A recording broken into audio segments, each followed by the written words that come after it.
You're listening to the weekly Dartscast. 180! Hello and welcome to a new episode of the weekly Dartscast. I'm Alex Moss and alongside me is, of course, Darts statistician Burton DeWitt. How are you doing? I am doing just well, enjoying that the weather's starting to get a little nicer out and days are getting longer and darts are getting more often each weekend. I don't know if that makes sense, but it makes sense to me. I'm doing fantastic. How are you, Alex?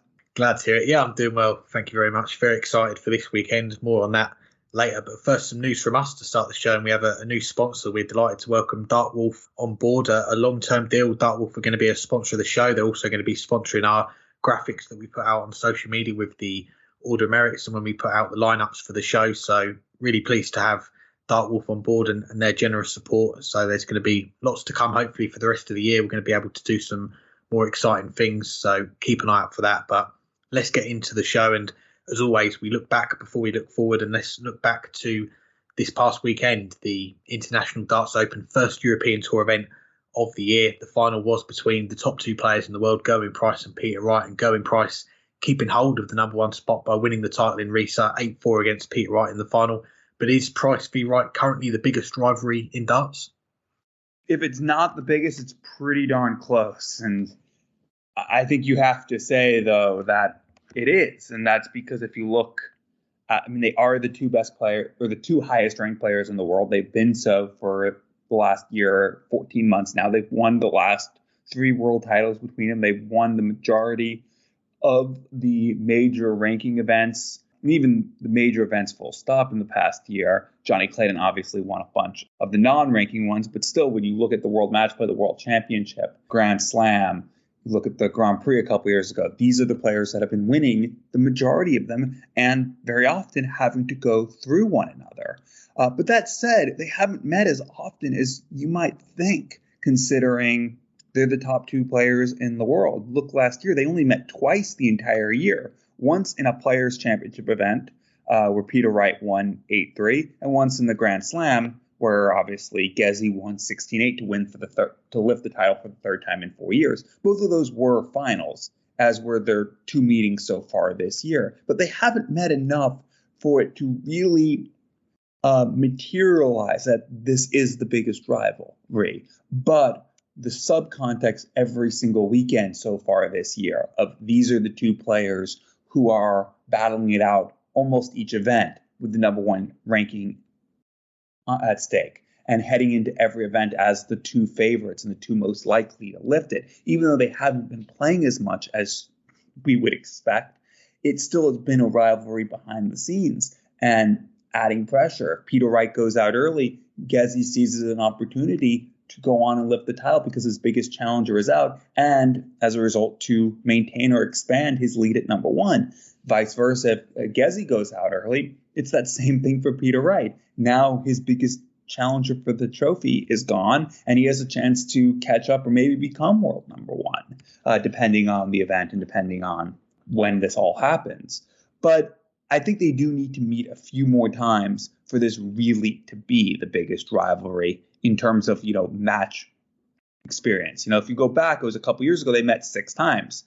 That's more like what we would expect from the top 2 players in the world, not like what happened last year. But we're off to that good start this year. And obviously, they're going to meet again in the Premier League at least twice, but one of them will be this weekend. And they'll probably meet a bit more in the Premier League as the season goes on, just based on the new format. So I do think it is the biggest rivalry in World Darts, but it's been more behind the scenes, the rivalry, because they just haven't been playing as much as you would expect.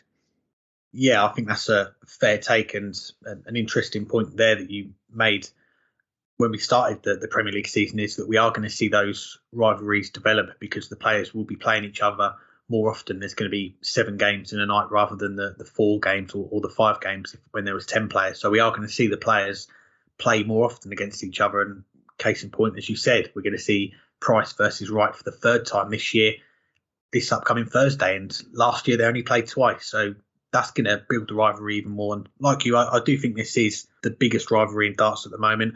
I don't think it's a rivalry which is dominating the sport like maybe a Phil Taylor, Raymond van Barneveld or a Phil Taylor, Michael van Gerwen in previous years, because I think there is a lot more names in the hat, a lot more players playing at a higher level. And one of them straight away that you've got to mention is Johnny Clayton. He's really announced himself the last 12 or so months. And when you see him go up against Gerwyn Price, you've got that Wales versus Wales element to it. That's a game that people always look forward to. And you've also got the Peter Wright, Michael van Gerwen rivalry, which has been going on for the best part of 10 years now. Gerwyn Price against Michael van Gerwen, if you think back probably to this time 2 years ago before the pandemic, Price against van Gerwen, you could argue was one of the biggest rivalries in darts, maybe the first or the second biggest. They were playing each other in major finals, and we saw Gerwyn get that first win against Michael, and then that seemed to make the rivalry a lot more closer. So they're rivalries that I'd put in the hat, but I think, at this moment in time, the one that is leading the way is Price against Wright. And for me, the main reason is that world number one spot, because it is something that we've not seen in darts, particularly in the PDC anyway, for a very long time. We've been used to seeing Michael van Gerwen leading the way by quite a way at the top of that order of merit. Then we've seen Price last year was ahead by quite a bit, but we've seen Peter Wright in the last 6 to 8 months pick up a lot of the major titles, close that gap, get the world title back. And now there's only £6,000-7,000 between them, and we are seeing this storyline develop as the weeks go on. You think back to this past weekend, Gerwyn Price needed a final at the least to keep that number one spot. When Peter Wright won his first game, he needed to get the title, and we got that final that we all wanted, those two going up against each other with the world number one spot on the line. And hopefully we're going to see that happen a few more times this year. We are going to see that battle for number one continue for the rest of the year. And with that on the line, I think it's hard to really put any other rivalry ahead of it. Now, obviously, as we've mentioned, Gerwyn Price beat Peter Wright in the final, retaining his number one ranking. But there were another 46 matchups over the course of the weekend. Aside from the two finalists, did anyone else catch your eye at the first Euro Tour event of the season?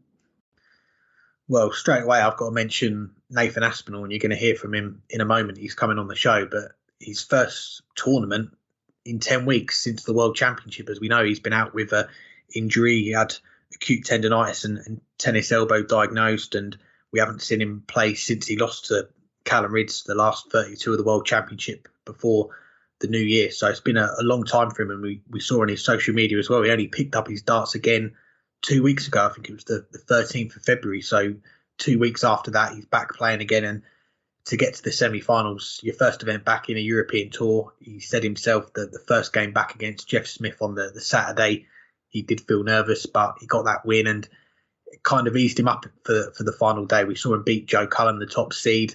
We saw him beat James Wade in the quarterfinals, and then got off to a great start against Gerwyn Price. Had a 1-6-4 checkout, went 3-0 up, and then the wheels came off a little bit. We saw Gerwyn Price go through the gears, Nathan's level drop a little bit, and Price win 7 legs in a row to win 7-3. But if you'd have offered him that at the start of the weekend to run to the semi-finals, first event back, I think he would have snapped your hand off for it. So got to say Nathan Aspinall straight away, that a man that definitely impressed on his first showing back. Another one, this was his first tournament since the World Championship for other reasons. His partner gave birth, so he took a break. Danny Noppert back after a 10-week break, got a couple of scalps, beating Mervyn King, beating Michael van Gerwen. He's beaten him a couple of times on stage now, and then losing out to Gerwyn Price at a tight game, that one 6-4. So good for him to get a couple of wins on his return. Those two definitely caught the eye. Another player we've not seen play on the European Tour before, but he made his debut. I think it was the associate member qualifier a few days before the European Tour started. So he wasn't in this event this time last week, went to the qualifiers, got through. Brian Roman, one of the new tour card holders. I was a little bit surprised we hadn't seen him on the European Tour. I thought he would have played on it by now, but made up for it, got through the first round, and then beats the second seed, Jose de Souza, in a last leg decider. So that's a pretty good debut by anyone's standard. The player that he lost out to, the fellow Belgian, Dimitri van den Berg, I'll give a mention to him because good to see him showing some signs of form again. One of the players that was unfortunate to miss out on the Premier League, maybe, with it dropping from 10 to 8 players. He might have been in, if it was 10 players. He got to a couple of finals on TV last year, but he seems like he's put that behind him. He's going to focus fully on this year and getting back into the Premier League. And one way of doing that is going on deep runs on stage, and got a win over Mensah Suljovic, got a win over Brian Roman, and just lost out to Johnny Clayton in the quarterfinals. But nice to see Dimitri showing some signs of form. And one other player I'll give a mention to before I let you pick out some that I haven't. And continuing the theme of the Belgians, Kim Huybrechts. He got a couple of wins, Florian Hempel and Devon Peterson. Lost out to James Wade. The scoreline on paper looks pretty one-sided, doesn't it? 6-1, but you throw in that James Wade had just a 170 and a 164 checkout in that game. He was pretty hot on the finish in there. Didn't really give Kim much of a sniff in that game, but Kim showing some good signs as well. 97 average first round, 101 average in that game. So Kim's on his way back as well. Well, I might as well pass because you basically said everything I was going to say. For Kim Huybrechts, where you finished off, well, he picked up exactly where he finished off last year, which is playing some really good stuff. And he does look like a player who is likely to win a title some point this year. And, he came close at the back end of last season. He's back playing at or near where he was when he was a Premier League player, at least not that far off from it. And it seems like he is back to being the Kim Huybrechts of old. Not the way he wanted the weekend to end, but still averaged over a ton in getting blitzed by Wade in that match. But you could also, we might as well throw out James Wade as another player who really was impressive. He beat the player who had the performance of the first round in Vincent van der Voort in his first match in the second round. Obviously beat Kim Huybrechts pretty convincingly 6-1, and then averaged nearly a ton before going out to Nathan Aspinall, who I would have said as well, that was impressive, being that it was his first tournament of the year, making it all the way to the semifinals. But I think Wade deserves a shout out for what was a very good trio of matches from him. Also, I'll mention Nico Springer winning a couple matches, beat one of the people I tipped, Jermaine Wadamena, better than we've seen Jermaine play on the stage last year, but it wasn't enough because Nico Springer played very well in that and then managed to get past Brendan Dolan, a last leg decider in a back and forth match, and held his own against Peter Wright. But, Peter Wright is the world number 2 for a reason, and that marked the end. But for a player we haven't seen almost anything from, it was 3 really good performances from a fairly inexperienced player, Nico Springer, and worthy of a shout out, I think. You mentioned Dimitri, I'll mention him as well. Another very good weekend for him, coming off of what was a run to the final, the last Players' Championships before this event. 4 matches, 4 performances, well over 90, including 1 over 100 and 2 in the vicinity. Johnny Clayton managed to wade him in that match, as Clayton did much of the weekend.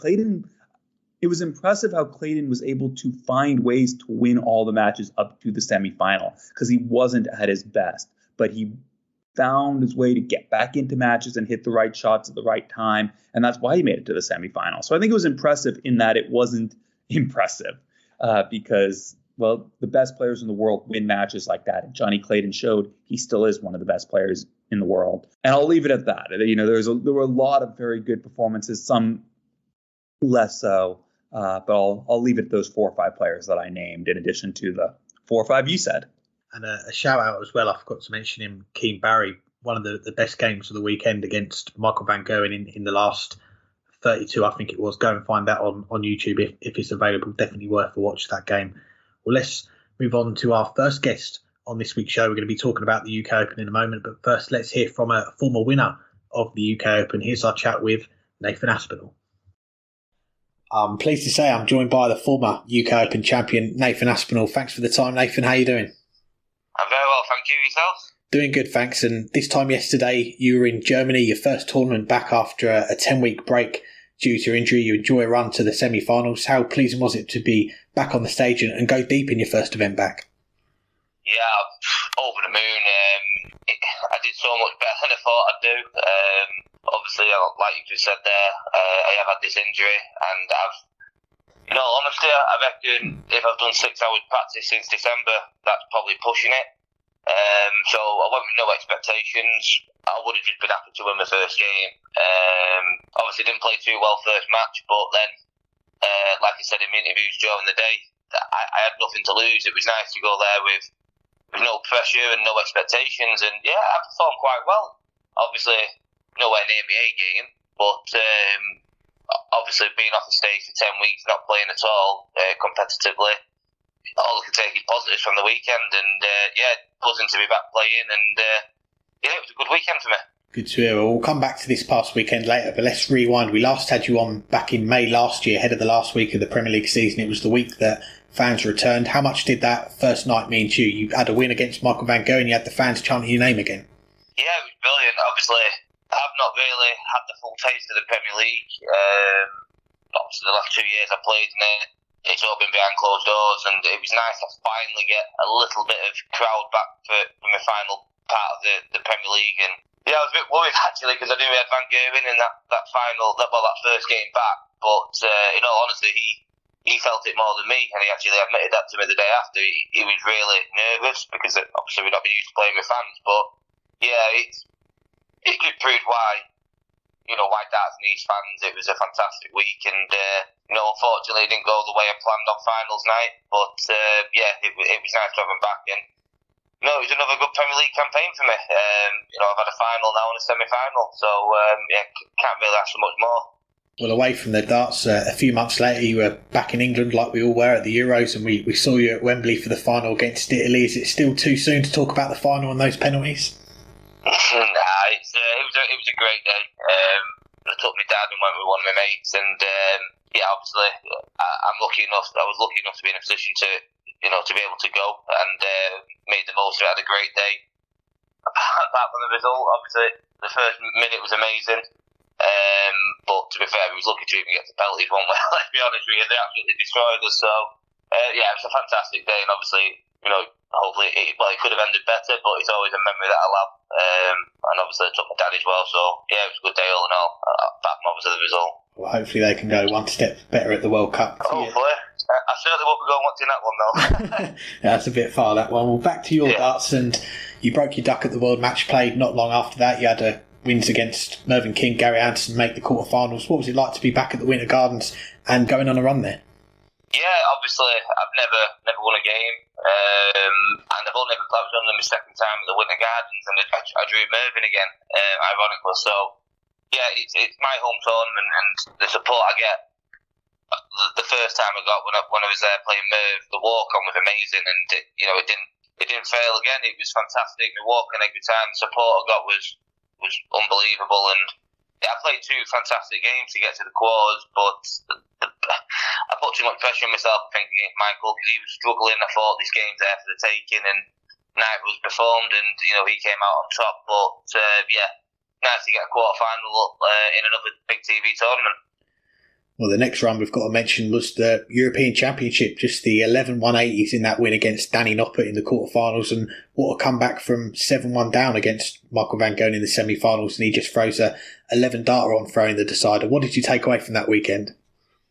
Yeah, again, it was another good weekend. I've never really done much in the European finals, but I had a good European tour campaign. I think we only played 3 or 4, but I might have been number 4, possibly number 5 seed going into the tournament. So I had some good results, and I think I could come off the back of a semi-final in Gibraltar.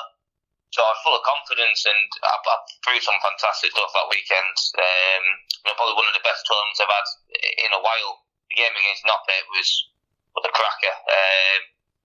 But yeah, unfortunately, he's getting the better of me at the moment, Mr. Michael van Gerwen, and I thought I had him rattled, to be quite honest with you, but he does what Michael does, and in the last leg decider, he's phenomenal, to be fair to him, and unless I'm chucking a 9 out of him, I'm not winning that game. So shows how important the bull is. You don't really think it when you're 7-1 down, but when you come back, it shows that bull up was really important. But yeah, it wasn't to be, but like I keep saying, it was another decent run in another TV tournament, and it's just one step closer each year to lifting one of these big titles.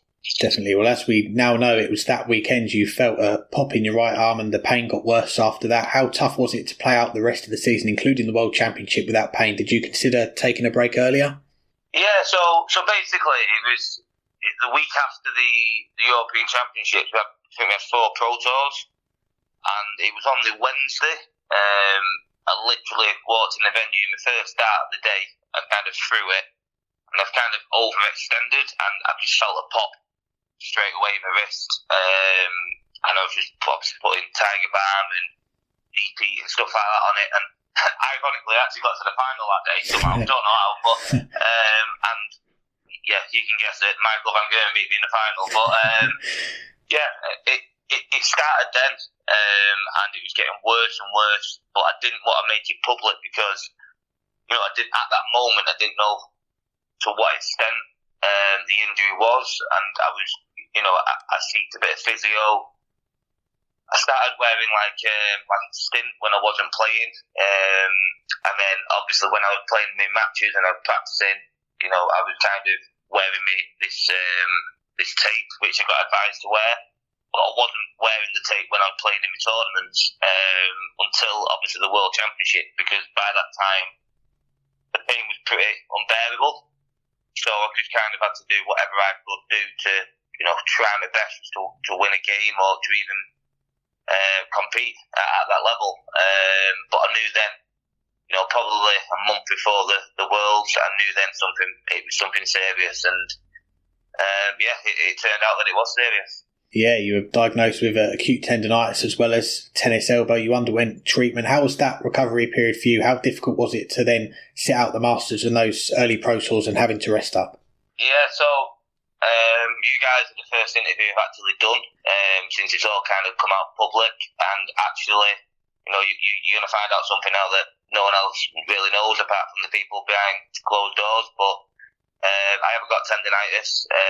I've actually torn my tendon, I've torn my ligament, and I've actually got a hole in my cartilage, all in my wrist. I came back from my holiday in Jamaica, where prior to that, after the World, I got told to rest it. Nothing, it was still in agony. So I had an MRI scan, and that confirmed that it wasn't tendonitis or golfer's elbow or anything like that. It was actually in my wrist, and I've actually torn the tendon, and it's pretty much close to snapping. So I've got it's a lot more serious than people actually think. And the only way to permanently fix my injury is to have an operation. And to undergo this operation, I'll be out for 9 months, which in darts is a hell of a long time. And it's a situation that if I was to undergo the operation, could have ever come back and perform at the level that I'm performing at, prior to the injury, and that's a big concern. So at the moment, we're trying to manage it as best as we can. Obviously, I've been having cortisone injections and various other treatment. I'm just trying to basically see how long we can get and see if we can get to a point where it's possible to continue playing for as long as we can at a certain level. Because, the last thing I want to do is undergo this operation. But it might come to a case where it has to be done. Well, we appreciate you sharing that with us, and we hope it all goes well for you. I mean, you put on Twitter you were back throwing a couple of weeks ago, your first throw since the World Championship. What did it feel like to be playing again? Did the throw come back fairly quickly, or did it take some getting used to after the time off? Funny, I was playing with my mate, and I said, you know what, let's do a bit of a video for Twitter. We're all human, us dart players. Here's my first 3 darts. Back after injury and scored 22, so we deleted the video and we just put it on. But it probably took me 20 minutes or so, and then I hit the first 180, and as soon as that went in, I was buzzing. I was like, wow, the throw actually felt quite good. I know in the past when I've had a couple of weeks off, during January, it normally takes me quite a while to get back into it, but I kind of was playing quite well actually from the start, but I couldn't really do more than about 40 minutes practice without the pain coming. So I've been advised for the first 2 weeks when I start throwing again to do no more than 45 minutes in a session. So that's kind of where I go back to my earlier comment that I've probably done 6 to 7 hours practice. So obviously Sunday was a massive challenge for me, but I think the adrenaline and the sheer determination to win kind of got me through Sunday, because it was very tough, I'm certainly feeling it today. Yeah, we definitely saw that, and it was great to see you back on the stage again. At the start of the weekend, Mark Webster put a video up, you and him joking about your nickname, the Asp. Did you have, or have you ever considered any other nicknames, or would you like to keep it simple? I was talking about this at weekend. A lot of people call me the Wasp. Right, okay. Yeah, so maybe I could have gone as the Wasp and had a yellow and black top, but my nickname at school was Aspie, so I didn't really know what to call myself, so I just thought I'll drop the I, call myself the Asp and put Snake on my back, keep it simple. But yeah, no, I've never considered anything else. Well, let's get on to the darts from the weekend. And you said it was a nervous first game back against Jeff Smith, but you stepped it up on the Sunday. You beat Joe Cullen, the top seed, James Wade, losing out to Gerwyn Price. Coming home, how did you reflect on the weekend? Just really, really proud of myself. I had no idea what was going to happen, and I mean, like, literally no idea. Even up until the Thursday when I flew out, on the Wednesday I was still contemplating going or not, because I'd practiced and I knew where my game was at, and it was about the 90 mark. And you know, when I'd done a session, I think the highest average I'd had was a 92. So when I'd done little mini games, that was all I got to. So I was like, that's not even good enough to win a game. But I thought, you know what, why not? Obviously, I knew I was guaranteed, some money. So I would have covered my costs anyway. So I thought, you know what, go out there. To be fair, I see the lads. I've not seen the lads for 3 months. I could maybe grab the lads and see if see how I can do on the stage. I thought the adrenaline could take over, and to be honest with you, it did. It got me through the games, the adrenaline, and the crowd were fantastic. You cheering my name all the way, all weekend, to be honest with you. So, I was optimistic, but, so happy that I went now, because, I can take a lot of confidence going into Minded next week, and I think if I didn't go, going into such a big tournament like the UK Open next week, not knowing if, one, my arm couldn't handle it, and two, how I'm going to play, it would have been a lot more difficult. But, I know I've got the stamina now with the wrist, if needed, to play multiple games in a day. And I know I can still perform at a high level like I did against James. Definitely. Well, we should give a mention to your management, ZXF.stops Management. You had your stablemate, Sandy Bolt and Louis Williams. They were in Riesa with you as well. Louis picking up a couple of wins. What's it like to be in that stable? And I guess as well, the management as well. They must have been a huge help the last few months with your injury as well. Yeah, definitely. ZXF, you go a long way to meet a better set of lads. They're all great. And, we've got obviously young Louis come on board now, and, what a talent he is. Obviously, you got the old head of the stable, Andy Bolton. He's my best mate on the tour, without a doubt, and he supports me 100%. And he's been with me all weekend. He unfortunately had an early exit, but him and his father-in-law Alan, taking me back into the venue, coming supporting me, having a practice with me. They know what I've been through, and they gave me loads of support this weekend. And likewise, Martin. It's difficult for Martin as well. Obviously, he wants me to play, he wants me to participate, he wants to win titles like I do, and it's been tough for him as well. Seeing me go through this for the last few weeks. We're really good pals. We're not just manager and player, we're good pals as well. So he's been with me up every step of the way. Advising me and putting me onto people. And he supported me through all my decisions that I've made so far. We made these decisions together. So.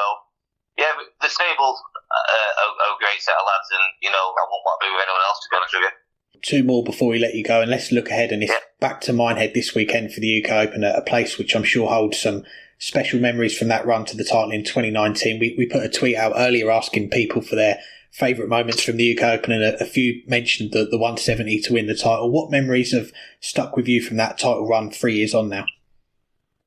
The 170 to win it. What a tournament that was.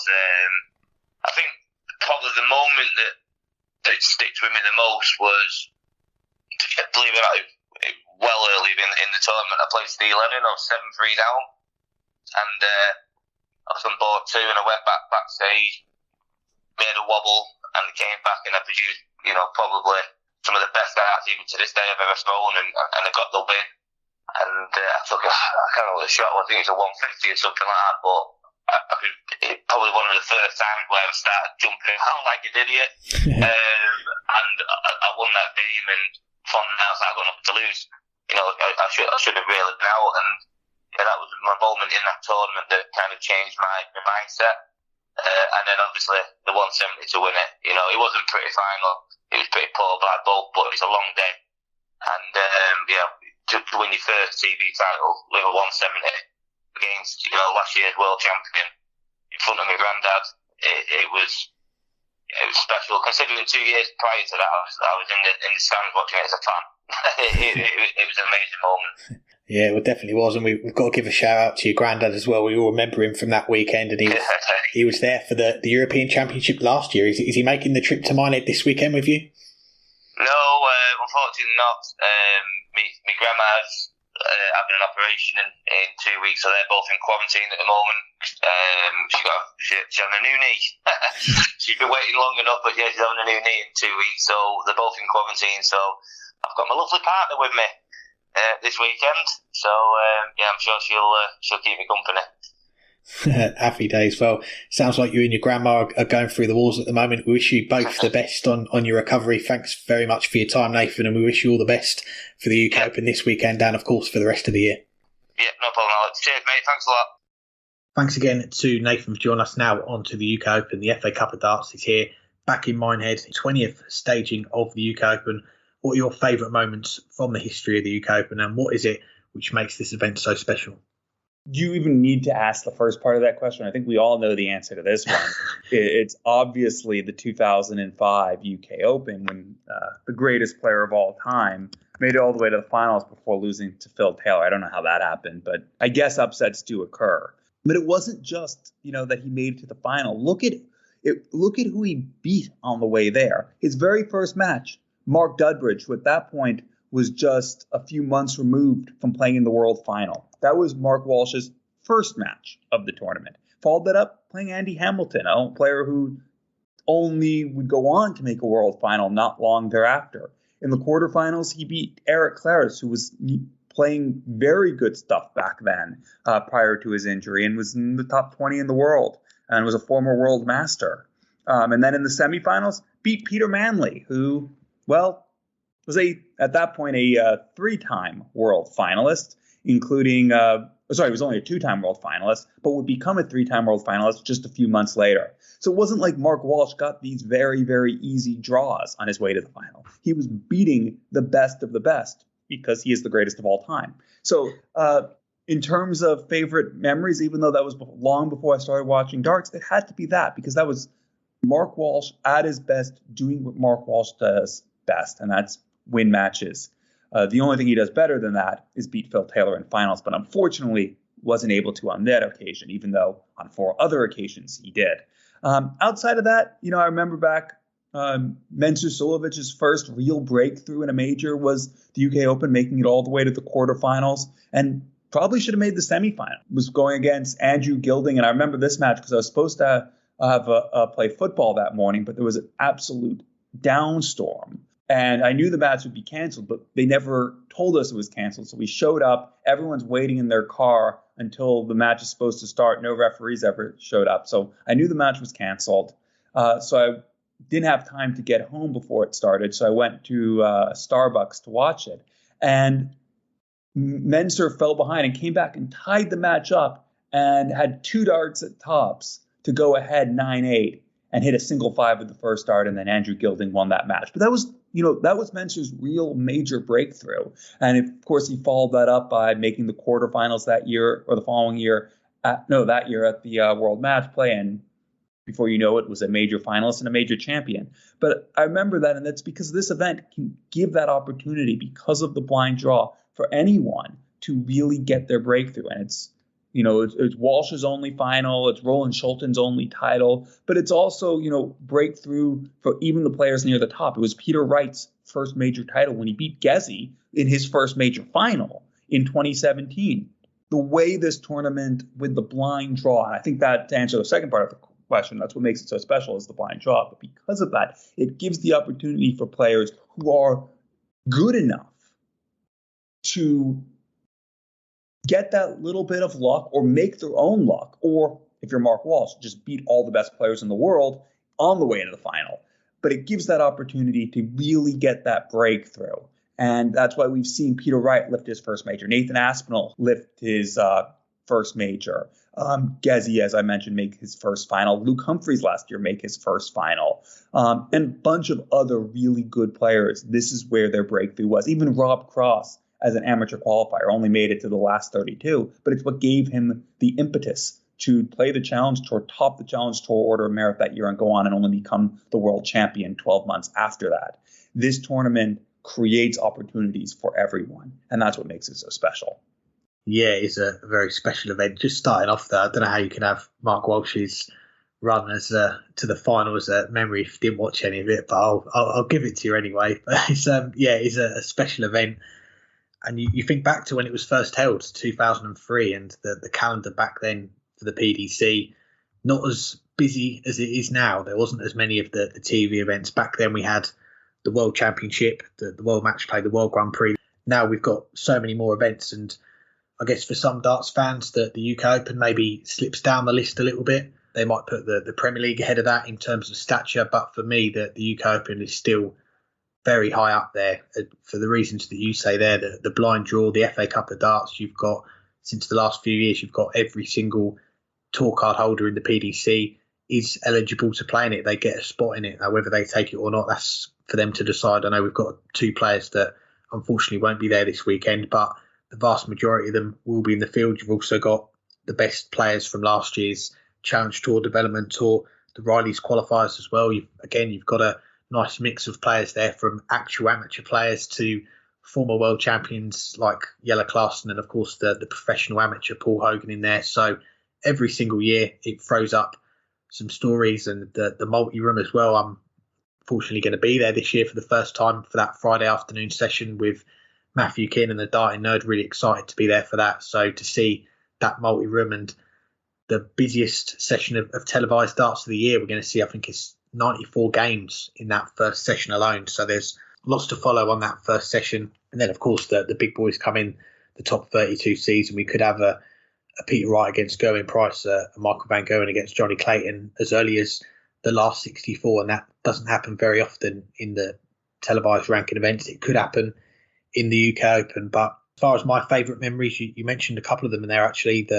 The Rob Cross run that he had on his debut, Andrew Gilding, the run to the semi-finals in 2015, losing with a 108 average to Michael Van Gerwen. It's got to be one of the highest losing averages in a TV semi-final. Unlucky not to make the final. Some early memories I've got from watching it. This was one of the first events I watched, and I remember the Phil Taylor Barney games that they had 2006, 2007, that sort of time when Barney made the switch over. Just the drama in those games going all the way was really exciting and great games to watch.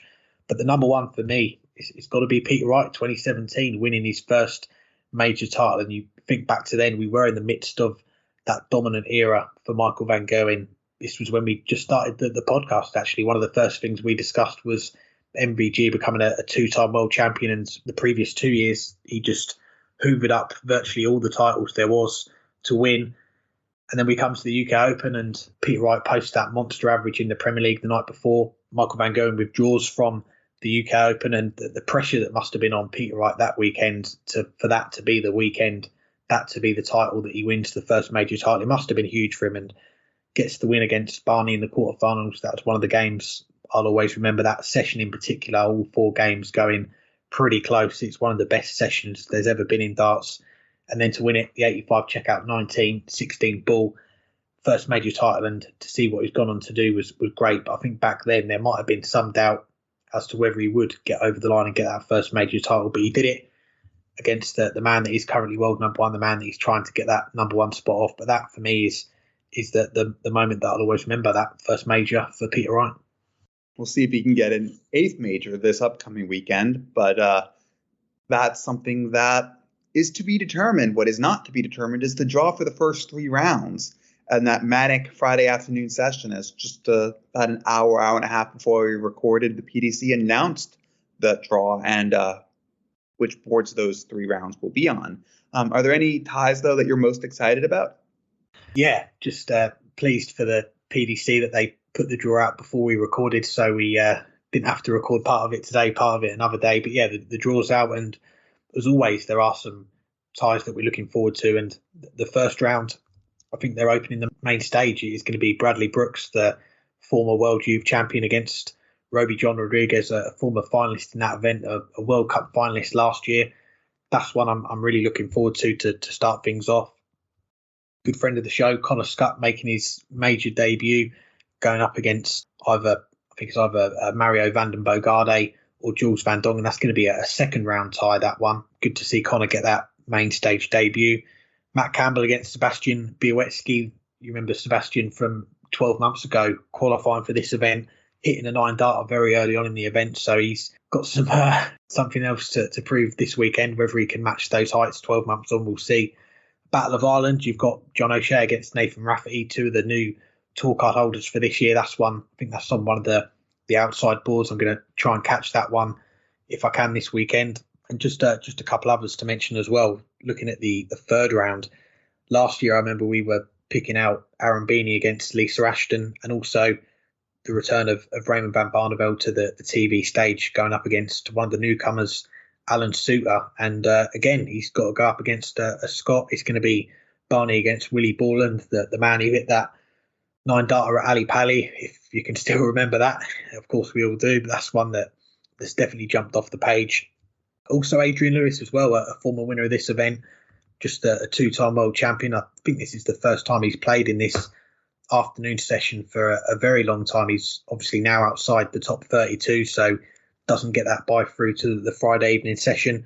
He's going to have to play on the main stage early on. Interesting to see what form Adrian Lewis is in, because we don't see him as often on the TV anymore. Can he have a deep run this weekend? And the last time we saw him on the Minehead stage was, of course, that game with Peter Wright at the Players' Championship finals last year, Christmas Card Gate, as it was later to be called. So hopefully there won't be as much drama off the oche, and we'll see the darts do the talking. A few others as well. I'm not quite sure the form of the players, but if they all turn up and play to the level they know they can, then I think we're in for a treat if we see Jeffrey Desvan against either Dave Evans or Keane Barry, Max Hopp against Richie Edhouse, and Madas Razma against Jamie Hughes. Those ties capable of being some of the ties of the round as well.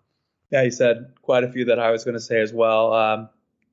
Oddly, as I was looking through it, I mean, it is difficult because you have to think what's going to be most likely, who's going to come most likely to come through those first couple rounds. As you get to the second and third, yes, there'll be some where there's players entering at that round drawn against each other, but there's also some uncertainty. But there were no second round matches that really jumped off the table compared to the first and third round matches that I saw. And maybe a lot of that's because most of the players entering the second round are those second-year tour card holders who didn't make as much of an impression last year. And there's an inordinate number of them. While the first round matches will involve some of the qualifiers and some of the new tour card holders that have hit the ground running. And obviously the third round are players who entering at the third round are players who are in the top 64. And there's some players who are well-established top players entering in the third round. But it made the second round a little less name powery and a little less intrigue compared to the first or third round. So I'll pick out a couple from first round and a couple from the third round, trying to go with some that you haven't said as well. Obviously, O'Shea Rafferty is one that I'm looking forward to. John O'Shea, of course, is a major champion. Nathan Rafferty, shown so much potential so far. Danny Lauby, Nico Springer. I talked about Nico Springer earlier in the episode. Had a very good performance on the Euro Tour, and now we'll get to see him in the UK Open. But Danny Lauby, of course, is a player that I thought would win a tour card. But even if he didn't, I said at some point in the near future he will. He didn't get it yet, but he is a quality player. He's I think the player who will be the American star in a few years. But Nico Springer is a tough draw from what we saw this past weekend. But also mention another one, also involving a young German in Smutzler, who came close to winning his tour card at the first time that he was eligible to play Q School. Every chance that he won't have to play Q School next year because he could go ahead and top the developmental order of merit. But he gets a tough draw in Lung Kai Fan, who's one of the Riley's qualifiers. We saw him on tour in the past. But he's a player who has a very, very good A game and can average well over the ton. Hasn't shown enough consistency, and that's why he dropped off the tour. But he's a very challenging player, and a player that I think is a good draw as a result for Fabian Smutzler, because if Lung brings his A game, he'll push and probably beat Fabian, but I trust that Fabian's going to lift his game to the occasion, and we're going to start to see what he is capable of, regardless of whether he wins or not. And I want to see that match because I want to see what he can do on the big stage. Some of the third round ties, you mentioned a couple that I was going to mention. Barney against Borland's a great one. Rasma against Hughes. As Hughes comes back from battling a lot of injuries over the last couple of years, he's obviously a top 32 player when healthy. But Rasma's also been a player who's in that like second tier that's just always been there or thereabouts for qualifying for events, maybe like 8 spots out of qualifying for the match play. Right now, he's just 2. And if he can get some runs, not in the UK Open, but in the Pro Tours, we'll see him start qualifying for those major TV events that he's just narrowly missing out on. But he's a very good player going against a very good player. And I think it's one of the, at least on paper, probably the best tie that we know for sure. I'll mention another one that we know both players. Ryan Joyce just pulled out this past weekend in Riesa going against Mike DeDecker. I think that's a very tasty tie between 2 quality players. And I'll mention one where we don't yet know who's playing, but Jason Lowe, who was unlucky to have to rely on luck to get into the World Championships last year because he had a very good season performance-wise, but just wasn't getting results. But the year before was one of the top newcomers, and I think is starting to get back to playing at his best, which is in that same realm of quality as Amaders Rasma, who I just mentioned. But he'll have either Jelle Clausen, Matt Rice, or Cam Menzies. And I think Menzies on form is the most likely one, but that could be a really tricky tie. Jason Lowe's a quality player, but Cameron Menzies has just 10 years that he could bring. We haven't seen him play much yet, but assuming he doesn't time out and assuming he gets through to this match, that's one that I'm really looking forward to. And now move on to our next guest on the show. It is the man that is going to be facing Gerwyn Price in a boxing ring coming up on April 9th for charity. Here's our chat with Rhys Evans. I'm pleased to say I'm joined by the boxer, Rhys Evans. Thanks for the time, Rhys. How you doing? Yeah, good, mate. Absolutely good. Yourself? Doing well, thank you. And starting off, some of our listeners might be wondering why we've invited a boxer onto our podcast about darts, but it's for a very good reason. Who will be your next opponent in the ring? Gerwyn Price, rule number 1. We'll come on to talk about the fight for charity in a moment. But first, let's talk about you. And Gerwyn mentioned on Sky that you were an ex-professional boxer. Talk us through your boxing career. Where did it all start? It all started when I was young, at the age of 8. Third league boxing gym in South Wales. Went from there and I won 7 world titles, 4 British titles, captured as much as I could as amateur, more and more people, and obviously went from captain of Wales, then went from into the professional rank, had 3 pro fights, won 3. My debut fight was on the Sergei Kovalev and Maple Kennedy card. That was my debut fight in CA in Cardiff. And my first fight, and followed by 2 fights in Newcastle, and 103. And part of the pregnant then, and obviously things that changed, but I'm going to go back professional after the fight with Gerwyn. Well, like any sport, there are many that hope to turn professional in what they're doing. So how and when did that opportunity present itself to you, and what was that like to become a professional boxer? Very good. I was like with most probably one of the best promoters at the time. It was Frank Warren. Went up to London at a meeting and got an agreement on the signing on, and obviously money for the fight. And yeah, it'd be nice to have another opportunity to do it again. Because you don't get opportunities like that at this day and age in their sport as well. And you mentioned you put your career on hold when your partner got pregnant. In the time since that, your last pro bout, have you had any other bouts at a lower level or kept in training? What's your involvement in boxing been like in those years since? Yeah, you're right. I never come back last year, but something cropped up. I was training again, and obviously me and Gerwyn were talking about having a fight, and then it just escalated from there. And just basically, I've been back training, and I love the sport again, and I regret that thing cropped up last year, but things do happen in life and happens for a reason. But I'm back now physically and mentally, and feel really good. Gerwyn mentioned you two were mates. How did you two first get to know each other? How long have you been friends for? Years. I've known Gerwyn for years back in the day when we out in Blackwood, local pub. Then I just see him quite regularly now. We talk maybe every day now, but he's getting a bit better now. He's getting a bit better now. I won't try to wind me up here, but I know retaliate. But it's just friendship banter. Well, he said the idea of you two getting in the ring was a joke at first. Can you remember how it came up in conversation and then how it turned from an idea to actually happening? We was in the van to have it with a few going to be happening. I get a pool. and I can't remember who won. And he said, beat with a boxing match. And I said, shit, you didn't you won't. He said, let's have a charity fight then. He said, get it, let's do it then. He said, no, beat with a charity fight. And he said, from there, kept on and on about this. And Barry Tam then put a poster up and back. Here we are out there, everyone can't wait to see the fight. The fight got mental. All the sky, everyone went out, but the people that be giving me the tickets is mental. Before them start ringing, you're ringing constantly every single day nearly. Yeah, well, we have a date and a venue in the diary for the bout Saturday, April 9th at the Valley Tavern that you mentioned in Wales. And for anyone listening in the area or thinking of going, are tickets on sale yet? How can they get them? Tickets are on sale beginning of March. They'll be available in the pub. Beginning of March is available. They will announce it on my Instagram page anyway. And obviously they'll be able to see that the tickets will be on sale. I'll let them know the day before. So they'll be able to go to the pub and obviously get tickets or ring and go down and pick up that way. And there'll be a couple of ways of getting them in a shit. So I was over there. It should be enough now so everyone can come to the fight. Or majority of the people can come. Especially a couple of my friends who are definitely going to be there anyway. So that's the main thing to me.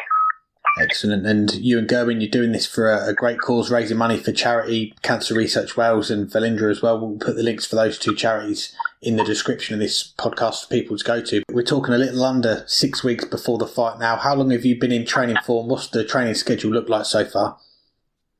Yeah, it's feeling good. Weight carried out nice. I got to win a 13 stone at the DeWitt. Nothing under he said, so I got to obviously eat in his weight and kind of my weight. I'm giving 2 stone, kind of 15 stone and kind of 13 stone.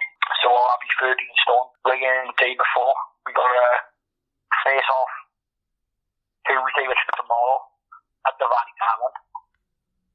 So, but yeah, training the whole time. I'm training well. I'm past 5 every morning and we go now again about 6:30 tonight now. Twice a day, every single day. 7 days a week. Great commitment. And we've seen as well with Gerwyn's start schedule, he has to fit his training around that. We saw him out for a morning run at the weekend. He wants to lose around 10 kilos for the fight. Do you think the preparation side of it, having been an ex-pro, that's going to give you a bigger advantage? 100% confident in my ability. Boxing fitness is totally different to rugby fitness and darts. And I think that boxing is one of the hardest fitness to come across. That's my personal opinion. And I think he'll be very surprised when he goes in that ring. More surprised than what he thinks. It's very, very, very, very, very, very, very hard. And there are loads of people around you, and you'll still get pressure in the ring. I think that he's I've done it so many years and been in the ring so many times, and this is his first time in the ring. I think he's gonna find it hard with me in the ring. My personal opinion. Well, we all know Gerwyn's quality at darts. He's the world number one. He had 2 9-darters in one night the other week. Have you ever tried your hand at the arrows? Yeah, I tried my hand at the darts. I'll give you a darts. Hand coordination. Yeah, like I said, I wouldn't give him a game after this if he let me start on 3-0-1 and goes off 6-0-1 or something, but I don't think I'll ever beat him in other ways. I think me beating him in darts is like me beating me in boxing, that's my opinion. Well, when we spoke the other day, you mentioned you had a few more interviews lined up this week. What's the media interest been like and overall to the news about the fight? Yeah, very good. Non-stop, really. Got the fight on pretty big. As you know, it was on Sky Sports News the day after Gerwyn put on Instagram. Got fight media, people ringing the pub, Daily Mail, Daily Mirror, the Telegraph, the Guardian. So it's gone good, and I'm happy to take time out to speak to them and obviously make the fight even bigger than what it is again. Well, we've got to ask about the walk-on as well. We know Gerwyn will be coming out to Ice Ice Baby. What song will you be walking out to for the ring walk? Yeah, I know. But he's not going to be coming out first, so I'm half 10 years song. It'd be funny, but I haven't done that. But I have been thinking of feeling this song off him. But we come out to Tom Jones Delilah. That's the song we come to.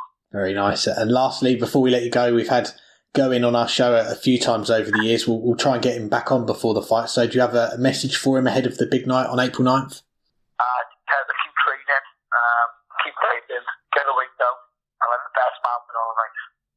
Well, Rhys, it's a pleasure to chat to you. Appreciate you taking out the time, and we wish you and Gerwyn all the best when the big night comes on April 9th, and hopefully you guys are going to raise a lot of money for charity as well. That's what it's about. The main thing is about charity, and about raising money for loved ones, and that's all all they do for really is for charity, and they raise as much money as possible and give away every single penny, which that's all the night is for. But it's still not going to ring to win anyway, so that's the right plan.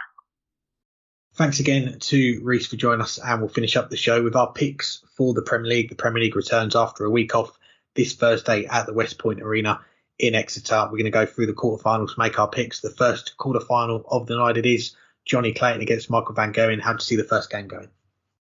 For the longest time, Johnny Clayton brought his best game against Michael Van Gerwen. And by that, I mean we were seeing things that we weren't normally seeing from him. We were often seeing these 105, 106 averages. Obviously, it wasn't always enough to beat Michael Van Gerwen, but we were seeing that MVG would bring the best out of Johnny. In the last year and a half, Johnny brings the best out of Johnny almost every time. And that's why he's the reigning Premier League champion. It's why he won 4 major titles last year.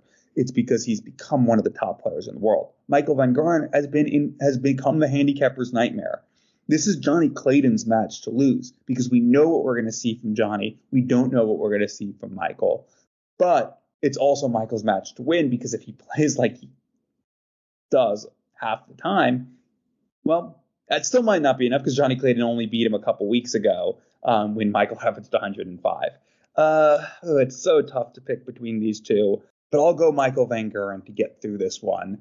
I'll go 6-3. I think he's going to average well north of a ton. I think Johnny will as well. I think this time it's MVG who gets the spoils.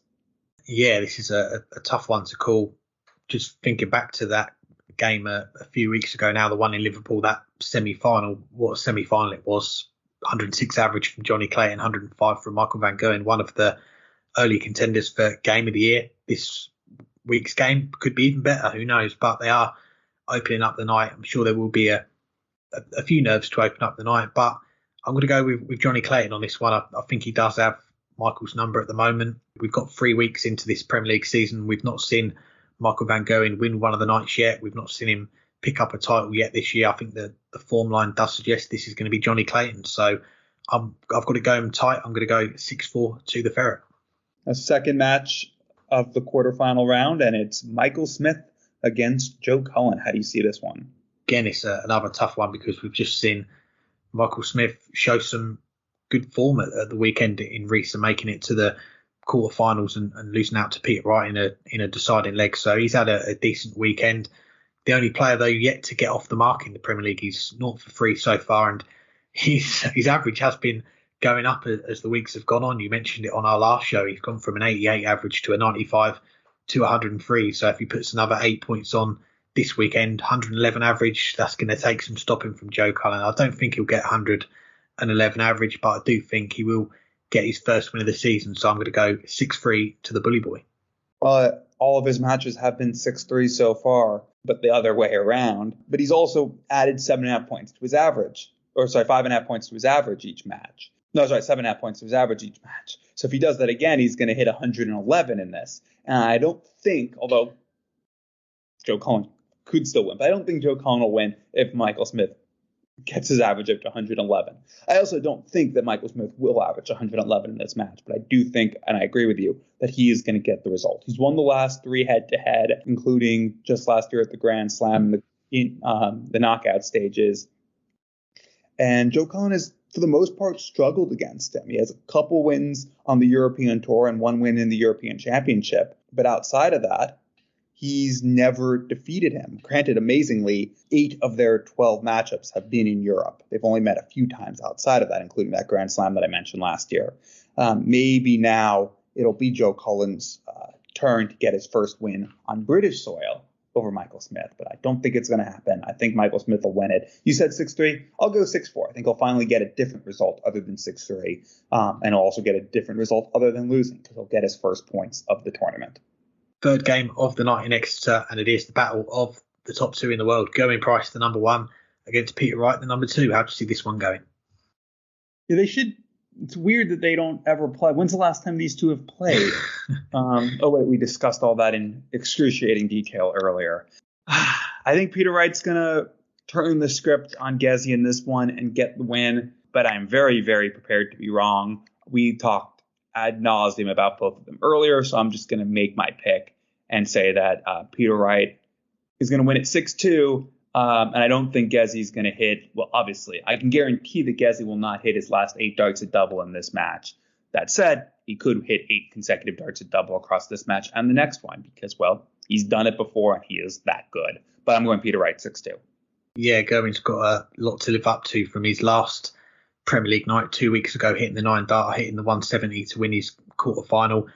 Can he match that this week? That is the question, but he may need to do that. He may need to have 2 9-darters against Peter Wright if Peter Wright produces the form that we've seen him produce at times, averaging 113 in the final against Johnny Clayton in the first week. But yeah, like you, I had it going to Peter Wright. I think he will get a little bit of revenge on that defeat on Sunday. The world number 1 spot not on the line in this game. It's just about points in the Premier League. They're both in the top 4 at the moment, so not as much pressure on either of them for this game, and I'm sure they both have one eye on the UK Open as well going into the weekend. So like you, I can see this one really being a coin toss. Really could go either way, but I think it will be Peter Wright 6-4 I'm going for. And the last match of the night, it's James Wade, who is holding on to the last spot in the playoffs with only 12 nights to go, going against Gary Anderson. How do you see this one? Yeah, and you mentioned James earlier, players that you were impressed with at the weekend, and he has quietly gone about his business so far this year, and that's usually what we've come to expect from James Wade.